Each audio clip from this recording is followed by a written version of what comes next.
Alright, welcome back to the Supercoach Nuff channel. In this video we're doing our Game 6 review.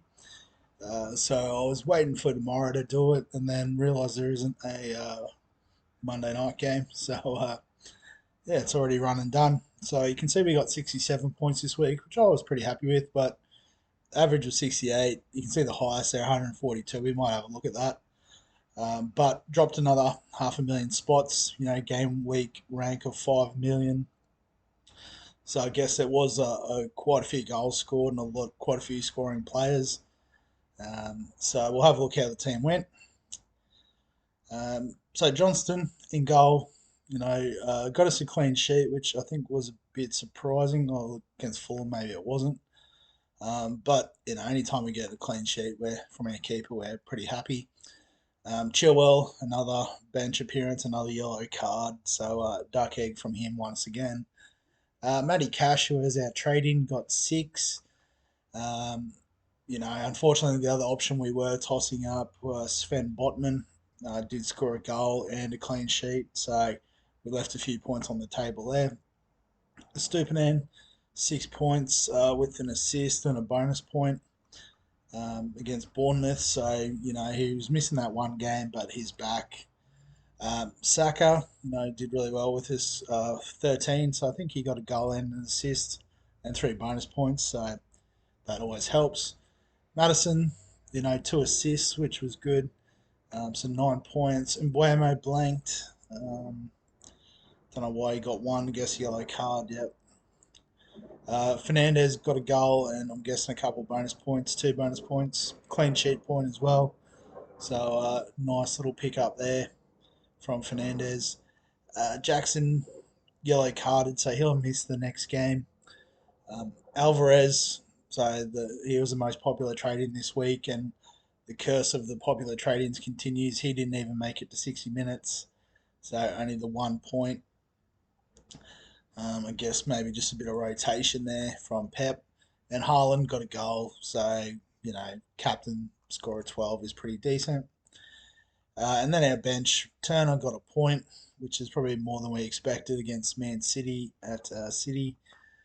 Diaby was our trade in, I think, a couple of weeks ago now.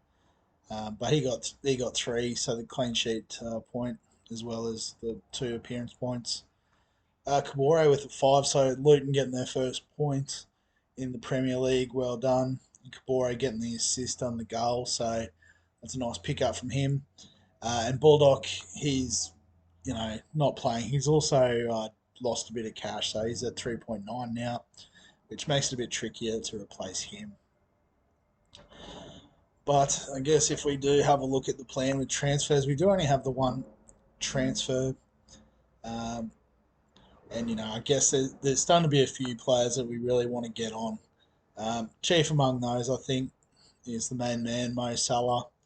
So, he hasn't missed in 6 games. Liverpool look good. I'm not even afraid of the Tottenham fixture. Brighton, Everton, and we go on from there. They've got Man City in a couple of months, so that's the only one where I'd be perhaps concerned about him. Obviously, it's going to cost a lot of money. Looks like Son is locked in in that number 9 spot at Spurs. Scored 2 goals, so the big money men are starting to make their move. So it's time to make a decision about how do we start to try and get these guys in, because as you can see, they're floating to the top of the tree. So, I think the first move that we're going to make, get rid of Jackson, and especially with the double game week, it could be time to pull the trigger on Morris. 5.5 in the forward line is probably the best and cheapest option that we're going to get. So, um, yeah, there's not really much else on that first page that lights up. Edouard maybe, but Morris scored a penalty, so we know he's on penalties there now, which is a nice one to have. Whereas Edouard is behind Eze in that pecking order. So we could definitely make a bit of cash there. Um, yeah, so 4.3. So I mean, if we are going to go full, wild card, bring in the big hitters, The obvious move is the likes of Chilwell for Botman. Johnston to now that he's out of his tough fixtures. We can go with Areola up at 4.2 now. So Sheffield should be nice. Newcastle's going to be tough, but then Villa. You know, so in 2 weeks' time, Turner is up against Crystal Palace. So there's a nice sort of flip there. So we're starting to bank a bit of cash there, 5.4. Um, so anyhow, I guess we do want to get a Dogie in too. So we'll try to squeeze him in here. For Baldock because Baldock's not playing. So we've got 4.5 mil to spend to upgrade this midfield. So I guess straight away it doesn't really go. If go Diaby out for Salah, we're 1.4 in the red to start with. And then, it's who do we trade out for Son? These guys are all pretty creative forces for their team, and Buemo is the sort of main target guy. Ideally it would be him. So, but then you still got to find 4 mil somewhere. So, it's probably going to be something like Saka all the way to a 4.5 million option. Let's see, we'll look at maximum 5 mil. So, Saar is probably the best option. However, we've already got 3 Spurs players, so that's not going to work for us. Who's this Anderson? Don't know what he's about. He's playing minutes, I guess. He can sit on our bench if we need.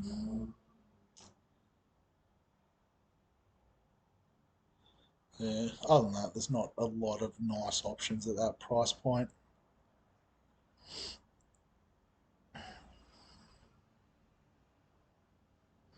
Yeah, so even like Nakamba's gone backwards. You could argue with the double game week. He could be worth a shout this week. But, you know, who would you leave out of the front 7 anyway?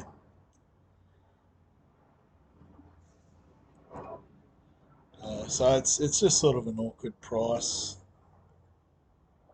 Yeah.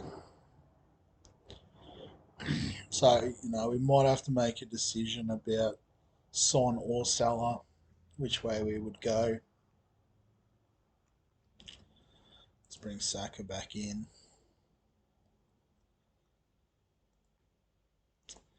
I've forgotten how to do it all of a sudden. There we go, restore player.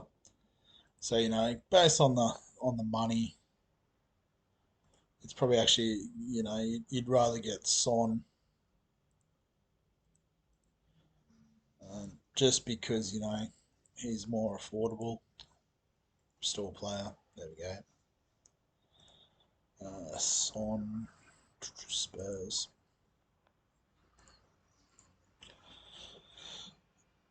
Yeah, so I guess, we got the 4 at the back. So, we've cut the money pretty much everywhere else we can afford to cut it. Yeah, so from Son to Salah is probably just a bridge too far at this point for us. So, if we were to play the wild card, that's probably how our team would shape up. But again, because, we're only probably concerned about this week in particular, Jackson out, and we're not in the right spot. Let's go by forwards. So yeah, so I think Morris on the double game week is the play. It gives us a lot of money in the bank, but we are creeping ever closer to the international break. So game week 8 is coming up. That's all pretty straightforward, and then this is probably the time we're going to hit the wild card button for sure.